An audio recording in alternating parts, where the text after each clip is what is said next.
Going live. Oh, we're live. How exciting. Are we? We are. Oh, we haven't set up things properly, have we? We need to be a little bit close together. We're a little bit close together. I've got no lippy on. That's better. Let me just see if I've got some in my bag. Are we all right? Yeah. Are we in the middle? We are. We're in the middle. Look, I'm just looking at my lipstick now. Last week I painted my nails while I was sitting here. You did, didn't you? I didn't bring my nail polish this time. I'm pretty sure we're on, aren't we? We're live. Should I test it? I think we. It says, let's look. It says it's recording at the bottom. That's what that little green. Where'd my lipstick go? Okay, I have got lipstick with me.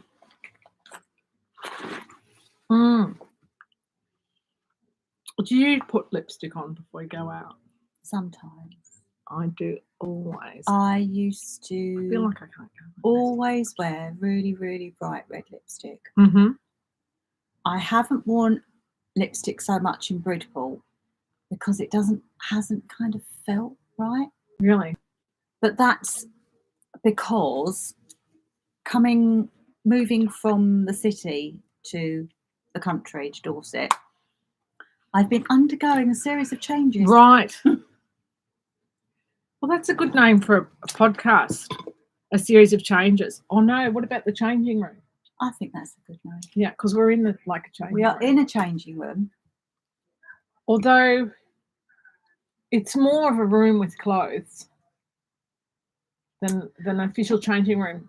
But I think what happens is you just put it on over your over what you've got if you want to try something on. It is a changing room. Right? And isn't that a lovely idea when we're going through a series of changes, that we're just trying something on top of who we already are, to kind of see how it feels before we commit to it. Oh yeah, I like that. This is good. Yeah, so this is really good. I feel like that's actually it, isn't it? Just trying different things out. And I think sometimes we're quite fearful of change because we see it as something that's permanent. But actually, it doesn't have to be, does it? You can change. You can change your life. Like, for instance, I changed my life moving from London to Bridport. And I kind of thought, well, it might be permanent, but it doesn't necessarily have to be so. No. Just because I've changed everything and moved and bought another little house in Bridport doesn't mean if I don't like it next year, the year after, 10 years' time, I can't change again. No. But I think it's more,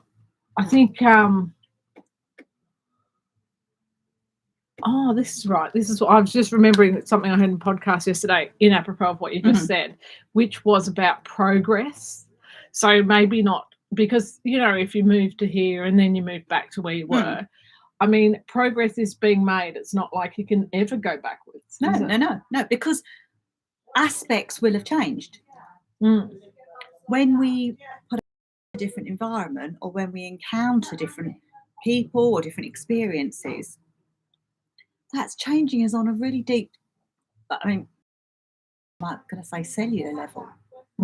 So we can't then go back to the person we were, because both physically and emotionally we'll have been changed. So we'll have moved in some way into a different version of who we are. Yeah. It'd be like trying to unpickle a cucumber. Would it? Yeah, of course it would, because you can't take the pickling. Gherkin. Sorry, I'm trying to do. Is it? Why did it stop? I don't know. It's got this sort of weird time. Okay. I think that's a really good, because you can't take the pickling out of the cucumber and turn it back into a cucumber. You could take the mini cucumber out of the jar and, bear with me on this one, put it back in the garden, but it would still be a pickled cucumber. Yeah. Oh gosh. I mean, the metaphors are just endless. when we're talking about these things. But getting back to what we were saying about progress, and what I heard in this podcast yesterday was, so what was it was the number one thing for human that can make you feel happier on a day-to-day basis. I want to know what that is. What was it? Progress has been made. So even if it's like the tiniest bit of progress, if you acknowledge that you've made some progress, and it could be in anything, it could be, you know, my teenager who never speaks to me said 3 words to me today or whatever, that actually affects people's happiness more than anything else. I can see progress. That sense that there maybe we are born to grow and progress. I'm sure we are. You know what I mean? Yeah. I mean, I think that's very existential, isn't it? Because one of the things that we get so stuck in is this idea that there is, and I don't think I'm the only person that thinks this sometimes, but what is the point? You go through every day, and you know you might more or less do the same thing. Breakfast we do, we'll be doing in the evenings, we'll be in the afternoon. So if you could look at just one little thing, like what have I done today that's made a difference to how I feel? What wonderful progress! Well, I guess it's progress, so it has to be not that's made a difference, but that we can then add on to tomorrow in a good way. Yeah. So I'm trying to work out, isn't it? How this would actually apply to my life, so I can give it something more concrete. So, because what happens when we're in fear is we're stuck, aren't we? And the idea of progress stopping and people getting stuck in one spot, one position, one place. Whereas maybe to be happiness. Well, I can't even speak. Maybe, I have had my 3 cups today, so I can't have more. But we have to grow, we have to progress to be happy, or at least feel like we've made some growth or progress towards whatever it is important to us. So how would you apply this to your life? Like what, knowing this now, that this idea that in order to be happy, you feel like on a daily basis you have to make some kind of progress. What would that feel like for you today? Well, I mean, I actually do that at the end of every day.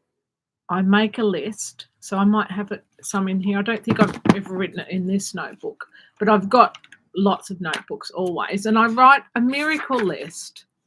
So it's like, it's a mixture of, did I tell you this last week about my miracle list? No, you didn't. So I love the idea of a miracle list. At the end of every day, and usually it's like, I'm so tired, I can't be bothered doing this. But by the time I've finished it, I'm like, I'm really happy I did this.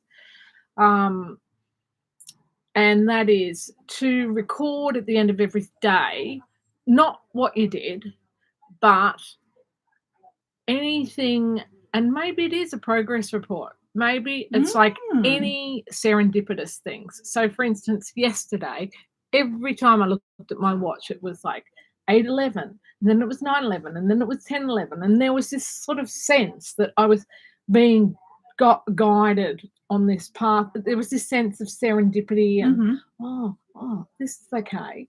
You know, a reassurance from the universe is what I took it as. And so I wrote that down. My son said to me at the end of the day, we had a really lovely 5-minute chat. And I was sort of sitting next to him. He was lying in bed. And so I wrote down that. So it's good things that happen. It's weird coincidences. It's like, I saw so-and-so at the supermarket and we talked about, you know, he was going to do some podcast music. So I record those things that happen, but actually maybe they are things that I've made progress on, or it's sort of like it's what I want to focus on. It's what I want to remember. Like everyday miracles, little kindnesses that people showed me that I've just thought, oh, that's so funny, or I was just thinking about that person, and then you see them, and just keeping track of that, because that is for me just what makes me feel so happy to be alive. Instead, if I don't do that, I'm so tired, and my head's on the pillow, and then that's it, or reading a book, and then that's it. And I feel like this miracle list is so good. So you go to bed thinking about, the things you're grateful for. But it is, I think what you said, it is a progress report, actually. So I love the idea of it being called a miracle list. And so I did a master's in positive psychology a few years ago. I know, you didn't tell me that you'd done. And one of the key positive psychology interventions is called 3 Good Things. And it every night you go through that thing, and you write down 3 things that have happened that day. Yeah. Much like your miracle list. They make you feel good about yourself. Yeah. You actually go to bed feeling that lovely, like, okay, this is quite good. Oh, that's so cool. There's lots of really interesting research to show how that really does affect our sense of well-being. Right. So you've come up with this lovely, and I love the fact it's called a miracle list, because I think 3 good things is a bit kind of like but 3 good things. I ask my son every night, tell me 3 good things that happened today, Albert. Oh, yeah. I've said his name now. Oh, well, we're out there. Yeah. And he says, or he usually says to me, you, Dad, and the dog. And I said, now, Albert, you have to tell me 3 new things. And then he tells me 3 new things. But I feel like I really want that positive outlook for him, that gratitude, that sense of the miracle list is more detailed than that. Yeah. Because I feel like there's all these miraculous things that happen every day that you don't know, you don't notice. Paying attention is one of the best things we can do, isn't it? Because we wander around life kind of mindlessly living. And when we are mindlessly living and not paying attention, that is often, we're missing these great things. So when we met, we could have just walked past each other and just gone, oh, hi, good morning, whatever, good afternoon, we're walking the dogs. We could have just done that. But we paid attention to each other. And the angels that were pushing us together. Yeah, we did pay attention. We did. We paid attention. So we could have just stopped and gone, oh, hi, how are you, blah, blah, blah. But we didn't. Yeah. We actually took that time to pay attention to each other. And from that micro moment of conversation, we've now decided to create conversations that change lives. I know, amazing, isn't it? Yeah. I know. And do you know what you were on my miracle list that day? Oh. Met Rebecca in South Street. I'm glad I'm not the only person that has put your teeth in. It felt fortuitous. Yeah. There was something about that moment on that day that I was being told to pay attention to. Yeah. That's really cool. I feel like the more you kind of keep track of that stuff, the more it happens. Yes, I think you're right. So I get really aware when I get those feelings when I meet someone of familiarity. Like, oh, I've known, I'm sure, have I met you before? Or those feelings. And now I think it quite often means I'm going to see them again in the future. So if, like, for instance, when I met my current partner, oh my God, when someone introduced me to him, and I honestly, he felt so familiar to me. I felt like I was being introduced to a male version of myself. Wow. Like, that's how familiar.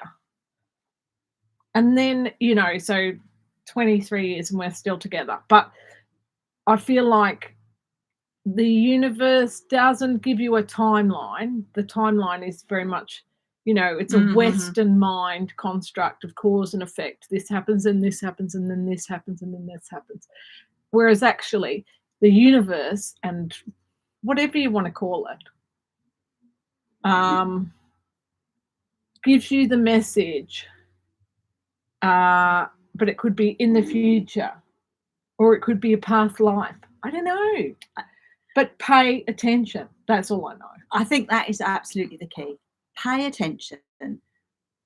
When you get sometimes I have found that I haven't paid attention, and for whatever reason, the universe has then decided, well, I'll reintroduce this at another time. I'll hit you over the head again and again and again until you do. So true.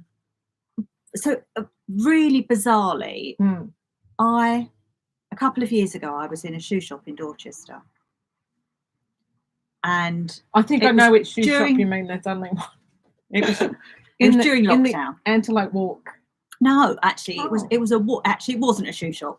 It was a kind of mountaineering walking shop. Oh, okay. And I was coming down to stay with my daughter that lived in Dorset quite a bit during lockdown.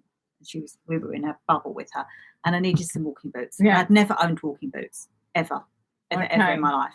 How could I be this person who needs walking boots? Anyway, so I went into this shop, and it was the most loveliest guy, absolutely gorgeous.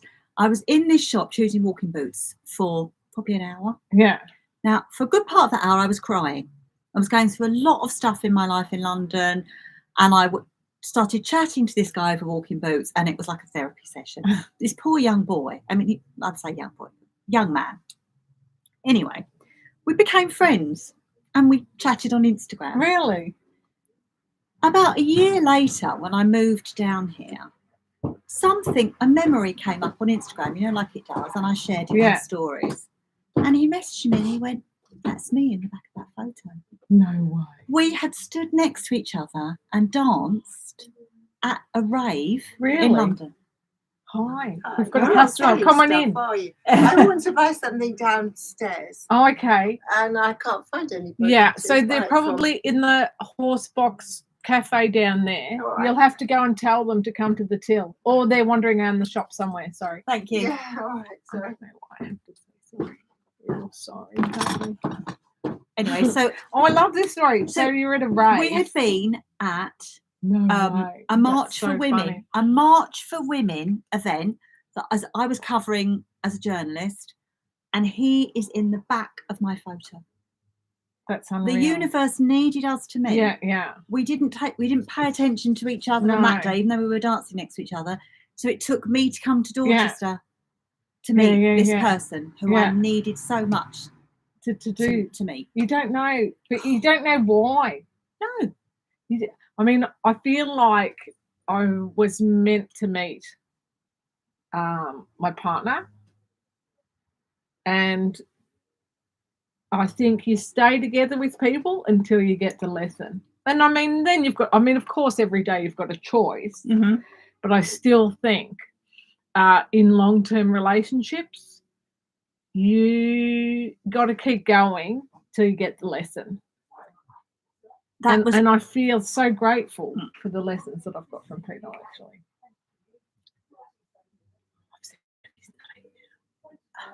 We can edit that out later, maybe. So my first husband, that was very much how our relationship was. And I got to a point with our marriage that I realised I got stuck again. And I was no longer growing as a person. And I had nothing left to learn from being in that marriage. Right. And there was nothing it sounds really awful when you sort of think about how serious divorce should be taken, but there's nothing intrinsically wrong with our marriage in lots of ways. Just like all of the relationships, we were muddling through, and we were, we had kids, and we were trying, but I just wasn't growing anymore. Yeah. And I just felt it was so important, for both of us, because I felt it was important for him too. Yeah. That we found a different way to change. Yeah. Do you think both of you have to do that? I feel like I'm flourishing in my relationship. I don't know if the relationship is, but I think I am. Well, then that's absolutely perfect. That's wonderful. Then, absolutely. Yeah, of course it is. Yeah. And, we both know we've both been in long-term relationships in the ages we are. You have these ebbs and flows. And I didn't just think like, oh, yesterday was a shit day, I don't want to be with this person. It was good. But I think we do need to ask ourselves, is it time for change? And if so, how are we going to go about creating that and actually taking control of that change, not feeling like we're being pushed or pulled and forced into change, but taking charge of it, saying, this is where I am now, and this is where I want to be. I want my life to feel different. How do I want it to feel different? Where do I want that? Yeah, I mean, the whole thing about feeling different, I think, comes from in here. And people can make a big mistake thinking it's from out there. Mm-hmm. Oh, if I just change the relationship I'm in, or if I just change the place where I live or the house that I live in, your problems follow you with you. They follow you from relationship to relationship. Mm-hmm. I honestly feel like everything, if I'm not learning it now and I break off the relationship, I've got to learn it in the next one. Yep. And you might as well, especially I think if you've got kids, you might as well just stay together and nut it out and make yourself happy. 12 o'clock. I mean, obviously, if it's, if there's abuse and stuff, get the fuck out, I say. But in some ways, the answers are inside you, not in the other person. Yeah. Absolutely. I think so. I don't know. I think you're absolutely right. I think of course it's all very easy to create change and chuck everything up in the air just because it feels like you should do something. And sometimes sitting with it is one of the hardest things to do. Yeah, feeling it. So when I teach yin yoga, so in a yin yoga class. What's yin yoga? So yin yoga, you hold a shape for about 5 minutes. It is. You hold the shape for 5 minutes.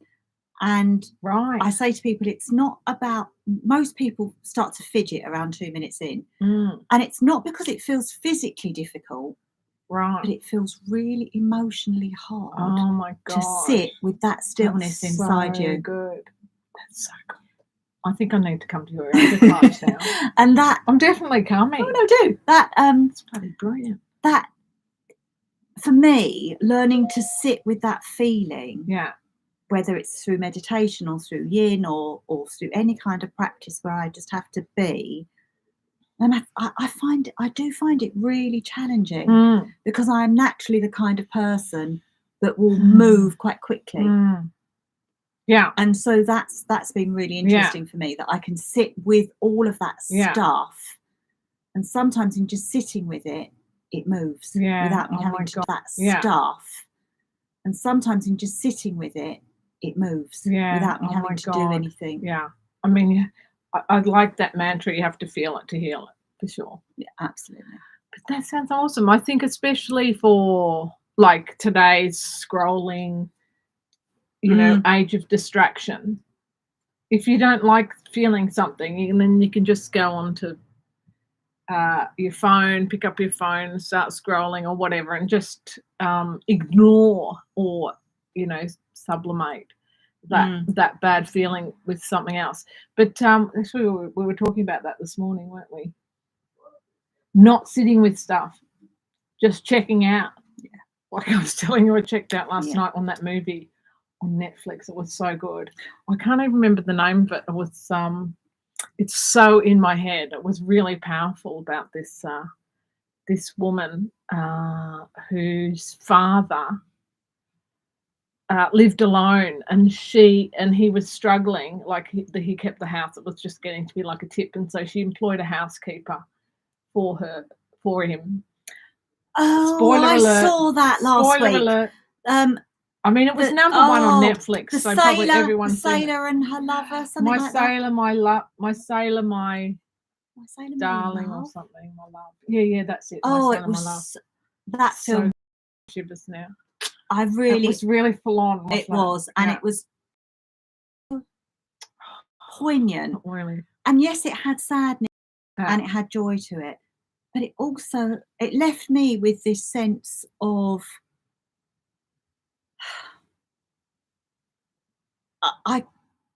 life is like that. Mm. I can't control everything. No. None of us can. Yeah. Oh, it was a really deep And film. love being like the number one thing. But what I found really interesting is it asked more questions almost than it didn't give you stock answers. And this is, I feel like, all great works of art have that area of mystery, like what is actually going on there. There's room for imagination. So, for instance, at the start of the film, it said it had a trigger warning: domestic violence. And I thought at the end of the film, where was the domestic violence? Was it him or was it her? Was it the dad or was it the daughter? Sorry, spoiler alert. Was it her? Was it the dad or was it the daughter? Sorry, spoiler alert. I wasn't sure 100% because he, I just don't know. I don't know. So that, watching a film like that, that's really interesting because you'd said to me that you kind of numbed out a bit with the movie. I did numb out, and then I had full-on dreams. That's a film. That film was so thoughtful and so thought-provoking. Film was so thoughtful and so thought-provoking. I don't think you did numb out in that. You couldn't. No. I don't think you did numb out in that. You couldn't. No. You know what? I sat. I had the thing, my computer, my laptop, which I rarely take up to my bedroom, but I told you, everybody was a bit of a situation downstairs over what we should watch on TV, and so I just left the room. You took yourself off. Yeah, and it was horrible. And so I sat on the end of my bed and I watched it like leaning forward like that because it was so engrossing. Then I hurt my neck, which is why I need to get some massage today. I think you're absolutely right. Good, whether it's a good film or a good book or a good podcast.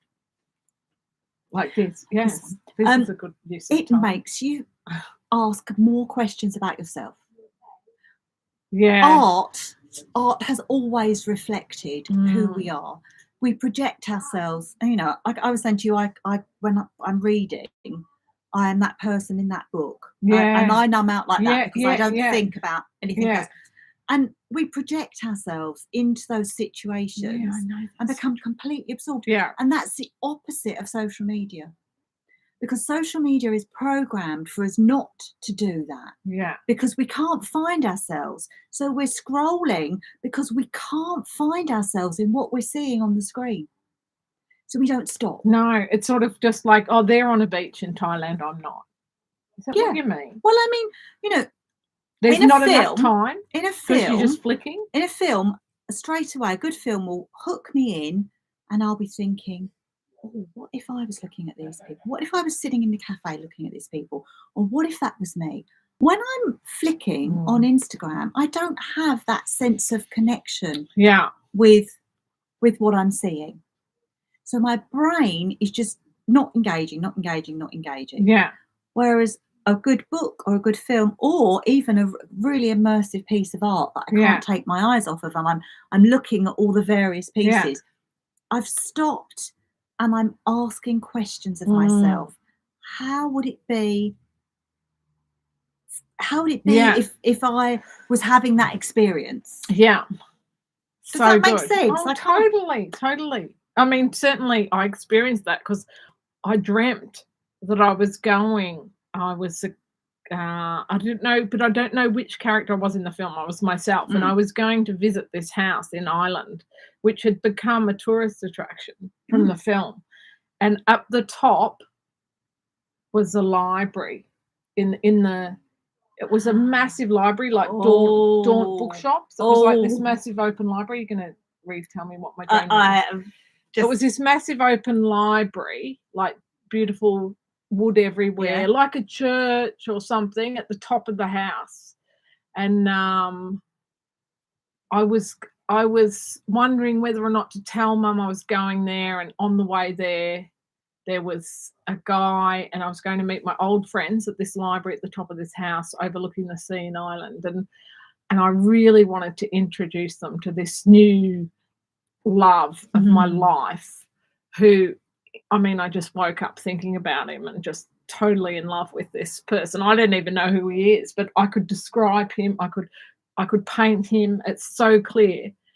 And my friends were there, and I was saying, "Oh, hang on, I'll go and find whatever his name was." And then I kept getting distracted. And anyways, what does that all mean? Sorry, that's a bit boring. No. I mean, God, I love other people's dreams.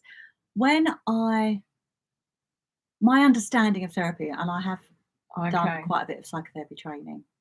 So good. The other Can you thing tell me the library at the top of the house? Well, houses always represent ourselves. Rooms at the top are our brains. So it's all that, to me. All that knowledge. Exactly. Is it? Yeah. All that knowledge that I have. That you want to share with other people because you wanted to tell your friends about it. You don't want to say, look, love. Yeah. I think that was a lovely dream. It'd be really interesting. So I don't know how many people have seen. Lovely dream. I don't know how many people have seen this film. It's a beautiful film, and it does really make you really. Certainly, it's made both of us think. So the chances are it's made other people do the same. And the setting wasn't the setting a metaphor for the emotional landscape. Absolutely, like the sparseness and of it. Yeah, it was. It was very. It wasn't house. Dotted with stuff. The house was beautiful. The house had lovely things in it, but it wasn't. There wasn't technology everywhere. No. And, there were some really lovely moments, and not a lot of dialogue in it. Really, was there? Because for me, I remember that moment where the housekeeper had made his lunch. Oh my god! And then he put another plate there for her to sit down and took beautiful. Half of it and put it. Yeah. And that transformation in their relationship in that one moment was just beautiful. So beautiful. And do you know what? That reminds me of the Latin word communicare, which is like a combination of community and communication, and how that means to share. And him sharing was just like, that's where all the good stuff is, people. Just share. Oh, so good. Yeah. But what, you go on. No, I'm just, it was a really, it was a very, very good piece of filmmaking. Because I woke up thinking about that ham hock that she'd made the first meal. I mean, any film that's got like these sort of strong food moments just gets me. Well, it's clever filmmaking again, isn't it? Because the white sauce that she'd made, steam the peas. That's a really complicated, like, people don't cook like that anymore. But when we're watching that, it's engaging all of our emotions. He was so awful, wasn't he? What he said to her. So this is what I mean. He said that awful thing to him, and I thought, is this domestic violence? Is that it? Have we had it yet? And I had that the whole film, and I was like, I don't know. Characters are never that one dimensional, are they? All of the characters in that film, it was like there were bits of them that you thought, I don't like this person. And there are other bits that you really felt a lot of empathy for. I just wanted to give them a hug. Yeah. Or slap their face at another point. But that's how we all are. I would never slap anyone's face. Isn't it? That's how we all are. You sort of felt like, wake up. To both of all the characters at some point, I was like, come on, stop it. But they were so human. Yeah. Such a good film. It was. Yeah. So we've said what it is now. So we'll. Okay. But we got completely sidetracked by that film. We have. But yes and no, because the film was very much about changing. People's lives really changed in that film. Really was a film just about change in some ways. It was. All the transitions. There was divorce. There was death. There was a wedding. There was there was a beautiful arc in changing in the way you actually saw people's personalities changing by the fact they'd interacted with other people that had generated a change in the way I know. Oh my God, just the way everybody's so dependent on one another. And her relationship with her daughters. I loved that. It was so kind of like real, and that's the relationship you want to have with your mum. And how good were those characters? I mean, totally believable that when they were sitting around as a family, quite often in films, the sisters or the brothers, they're all kind of similar and alike, and I just felt like they had they were just a lot realer than a normal film. That the sisters are all quite different, and Yeah, know, no, it it just was made it was such a a good film. more I'm just having a believable. quick peek at the time. Oh, have we spoken I for don't know like where we are. hours? I have Well, no you idea. have to be home soon. Look, What's the time? I do. we've got to wrap it up. How bad are we? Let's do the fashion thing. Or not fashion. Let's choose a Let's frock an each, or outfit. choose Okay. something. I Each. might not choose a frock Okay, we'll choose something. that I like. Okay. Well, you're gonna have to talk while I choose a knit. Okay. Yeah. Oh, I just want to say that dress you picked out last week It's still there. I know. Mel, who works here. Am I allowed to say this? Oh, yeah. Well, because we could edit it out later, but that was her favourite dress as well. And I just thought that's a sort of serendipitous thing that you need to keep track of. No, I did because notice that dress was still there are a lot here. of clothes in this room, and like you picked out one dress, and then the only other time I was up here, like after my disco thing, putting things away, I said to Mel, "Which have you got your eye on anything?" And then she went to the same dress, and I was like, "Oh, what are the chances?" Yeah, Stuff like that. there's a lot of good stuff here, and Anyway, so maybe it accounts for good taste, but I certainly wouldn't have picked that dress, to be honest. I don't know what I'd pick. I've already got my eye on what dress I'm going to pick. Are you going to pick this thing? I mean, I really like this. Is that curtains? No. That would make a nice headboard material, though. So where am I going? And then I'll pick it up. Okay, just pick something. Okay, just pick something. There was something this morning you said you had that kimono? Yeah, I'll pick it up. Okay, just pick something. Okay, just pick something. There was something this morning you said you had that kimono? Yeah, I like that. And that worked really well with what you have got on. Okay, well, if it fits me, you can buy it because it's £12 and it's like silky. Yeah. And the colours are really nice with the shirt you've got on today. Look. I'm going through, this is the pink and blue phase. It's maybe a bit small, I don't know. Oh, I don't think so. You don't think so? No. But I feel like these are the colours that my 9-year-old self would choose. Oh, that's nice. I used to love blue and pink together when I was little. And my pink texture and my blue texture. But this is a really lovely peachy, peachy pink. That's very pretty. It is nice, isn't it? So yeah, £12. Can't go wrong. It's very nice. So I have my eye. What's she I going think to this choose?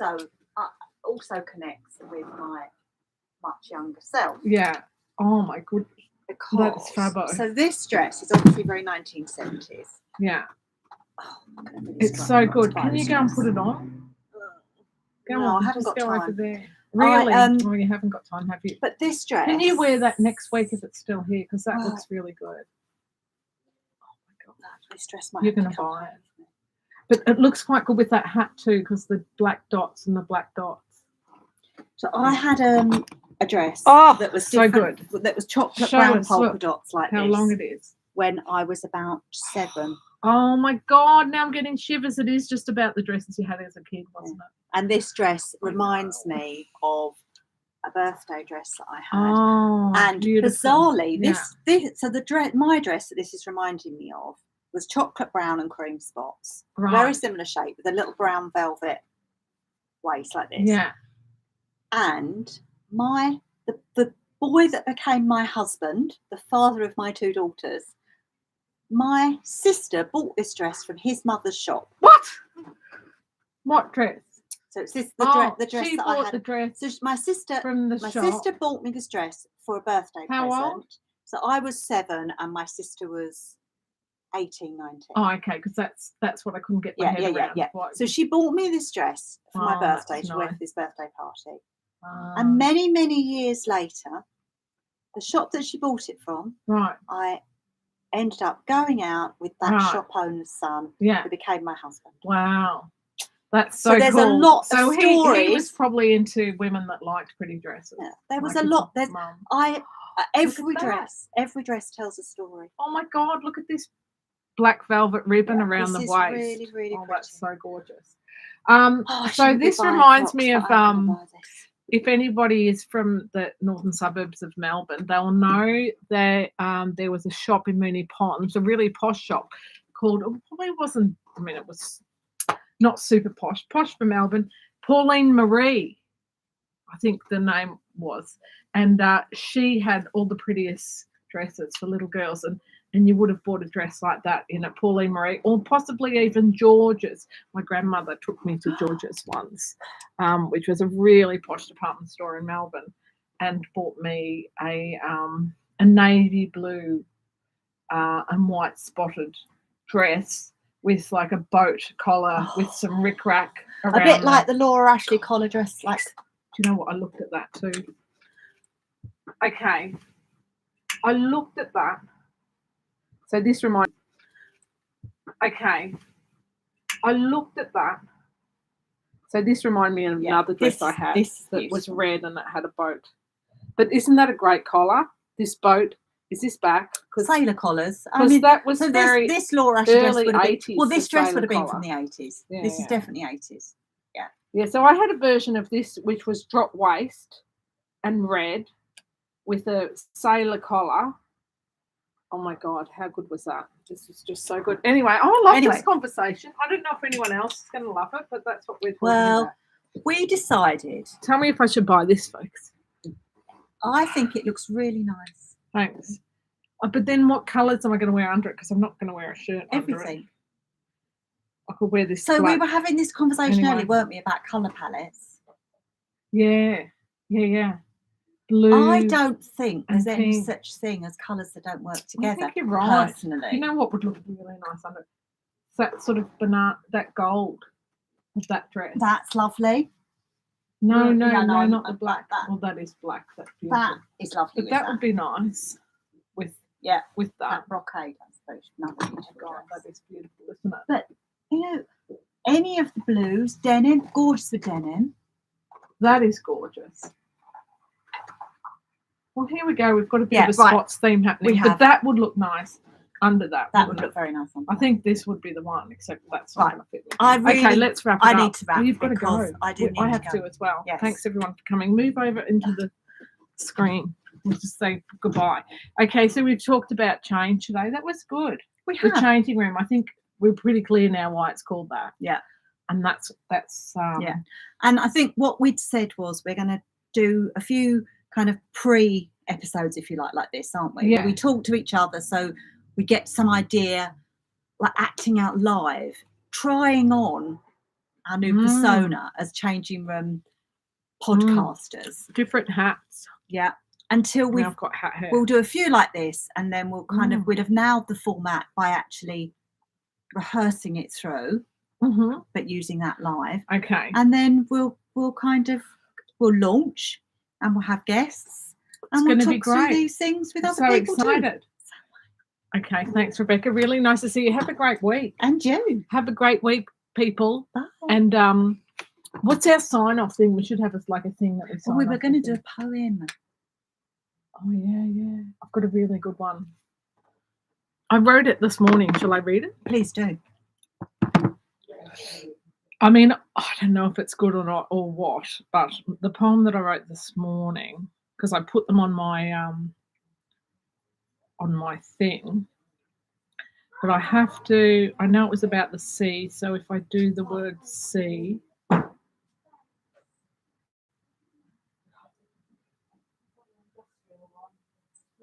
oh, okay. What about this? Every day a new rock falls away. This is Jurassic Coast thing. Overnight I surrendered to the sea, and every morning I'm exposed. Those petrified bones, the forgotten shapes, the tessellated tales of my magnificence. And what was monumental now crumbles, and what was sharp now fumbles, and what was sure now tumbles with the wind into an ocean so full of miracles that I am left in puddles of gratitude that I am here with you now, and we can coast this moment together. You like that? Yeah, I'm a poet and I know it, Rebecca. She's going to cry now. I am going to cry now. I love that. Bye. Okay. Oh.